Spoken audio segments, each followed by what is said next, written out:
హనుమంతుడు లంకకు వెళ్ళడానికి మహేంద్ర పర్వతం నుండి ఎగిరినప్పుడు అక్కడ జరిగిన అద్భుత దృశ్యాలను ఈ వీడియోలో వివరిస్తున్నాను. వీడియోను చివరి వరకు చూడండి. ఆ మహేంద్ర పర్వతం అచలము, కదలనిది అయినను హనుమంతుడు మర్దింపగా ఒక్క క్షణం చలించెను. ఆ కదలికకు కొండపై ఉన్న చెట్ల కొమ్మల కొనల వరకు విరబూసిన పువ్వులన్నీ రాలిపోయెను.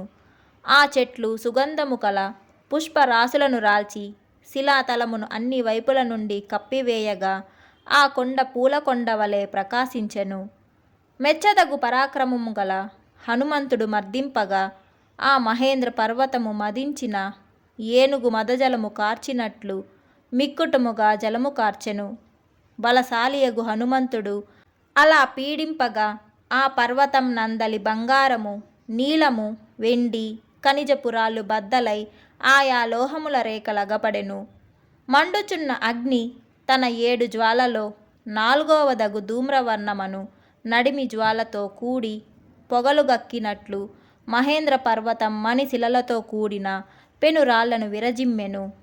హనుమంతుడట్లు మహేంద్ర పర్వతమును మర్దించుచుండగా దిగులుపడి అంతటను గుహలో దాగిన జంతువులు దీనస్వరంతో బిగ్గరగా అరిచెను.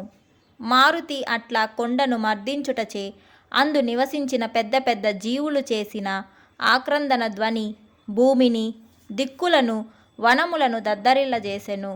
అట్టి మర్దనముచే తమ విపులములగు పడగలపై అర్ధ చంద్రాకారపు చిహ్నములు స్పష్టంగా అగుపడక నోటి నుండి భయంకరమగు అగ్ని వంటి విషము గక్కుచు సర్పములు కోరలతో రాళ్లను కరిచినవి.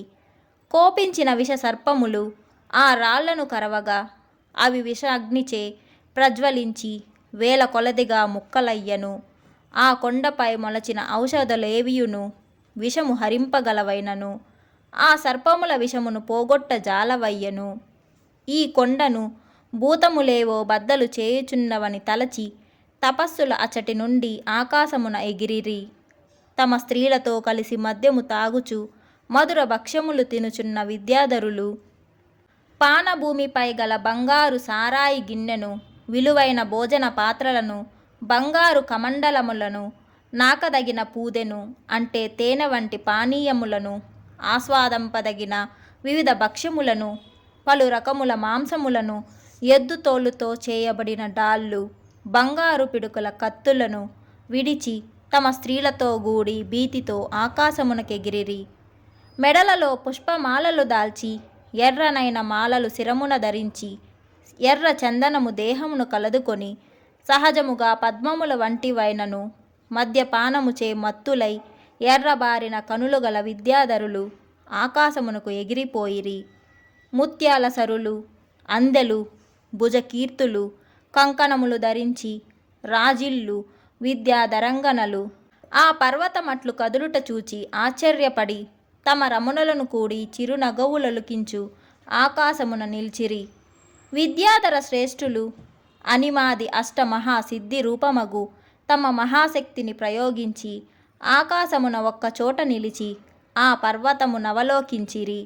వారప్పుడు నిర్మలాకాశమున నిలిచిన పరమాత్మ నిష్ఠులగు మునులు, చారణులు, సిద్ధులు పలికిన ఈ వాక్యములు వినిరి.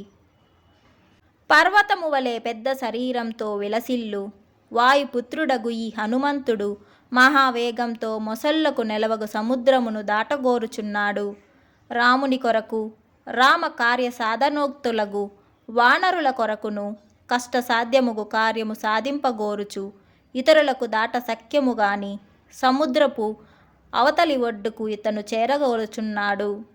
విద్యాధరుల మహాత్ములగు ఋషులు మున్నగు వారిపై వాక్యములు విని అట్లు అంతులేని పెనురూపు దాల్చి కొండపై ఉన్న కపిశ్రేష్ఠుడగు హనుమంతుణ్ణి చూచిరి. పర్వతం వలె పెద్ద శరీరం దాల్చిన హనుమంతుడు తన మేని వెంట్రుకలను ఉత్సాహంతో విదిల్చెను. శరీరమును కంపింపజేసెను. పెనుమబ్బు వలె గర్జించెను. అతడు ఆకాశమున ఎగురబోవుచు గుండ్రంగా వెంట్రుకలతో చుట్టుకొని పైన లావుగా నుండి క్రమముగా సన్నబడిన తన తోకను గరుత్మంతుడు సర్పమును విదిలించినట్లు విదిల్చెను. హనుమంతుడు వేగం పెంచగా అతని వెనకనున్న తోక గరుత్మంతుడు తన్నుకొని పోవుచున్న మహాసర్పము వలె నుండెను.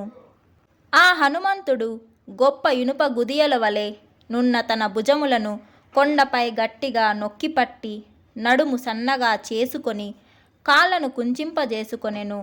శ్రీమంతుడు మహాబలుడగు హనుమంతుడు తన బాహువులను మెడను సంకోచింపచేసి తనలో సహజంగానే కూడి ఉన్న తేజస్సును, సత్వమును, వీర్యమును పైకి తెచ్చుకొనెను.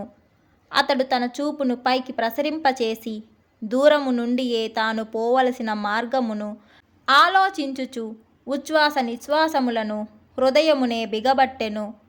మహాబలుడు కపిశ్రేష్ఠుడగు హనుమంతుడు పాదములతో కొండ నదిమి పెట్టి చెవులు ముడుచుకొని ఎగురబోవుచు వానరులతో ఇట్లనెను. రాముడు విడిచిన బాణమెట్లు వాయువేగముతో పోవునో నేనును అట్లే రావణుడు పాలించు లంకాపురికేగెదను. సీతాదేవి లంకలో కనబడినచో ఇదే వేగముతో దేవలోకమునకేగెదను. స్వర్గమునను ఆమె కనపడదేని ఎంత మాత్రము శ్రమ చెందక రాక్షస రాజగు రావణ్ణు బంధించి తెచ్చెదను. సర్వ విధములగు కార్యము సాధించియే నేను సీతమ్మతో తిరిగి వత్తును. అట్లు కాదేని రావణితో కూడి లంకనే పెకలించి ఇచ్చటకు తెచ్చెదను అని వానర శ్రేష్ఠుడు వేగవంతుడగు హనుమంతుడు వానరులతో పలికి దూరమని కాని సముద్రమని కాని ఆలోచింపక వేగమున ఎగిరెను. అట్లే ఎగురుచు తన్ను తాను గరుత్మంతునిగా సాటిగా భావించెను. హనుమంతుడు అట్లు ఎగురుచుండగా ఆ కొండపై ఉన్న చెట్లు అతని వేగము వలన తమ కొమ్మలను ముడుచుకొని పైకి కెగిసివి. అతడు మదించిన కొంగలతో విరబూసిన పువ్వులతో ఒప్పారు చెట్లను తన తొడల వేగముచే పెకలించి తనతో పైకెగురజేయుచు నిర్మలాకాశమున పయనించెను. అట్లతని శరీరము వేగముచే పైకెగిసిన చెట్లు దూర ప్రయాణము చేయుటకు బయలుదేరిన తమ బంధువును సాగనంప వచ్చిన చుట్టముల వలె క్షణకాలము హనుమంతుణ్ణి అనుసరించినవి. అట్లు గమన వేగముచే ఎగరగొట్టబడిన చెట్లు తక్కిన శ్రేష్ఠ వృక్షములను రాజు వెంటపోవు సైన్యము వలె హనుమంతుణ్ణి అనుసరించినవి.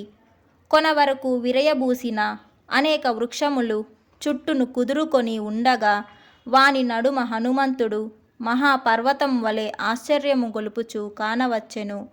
అట్లు పైకెగసిన చెట్లలో చేవగలిగి బరువైన చెట్లు హనుమంతుడుననుసరింపజాలక దేవేంద్రుడి వలన భయపడిన పర్వతముల వలె సముద్రమున పడి మునిగినవి.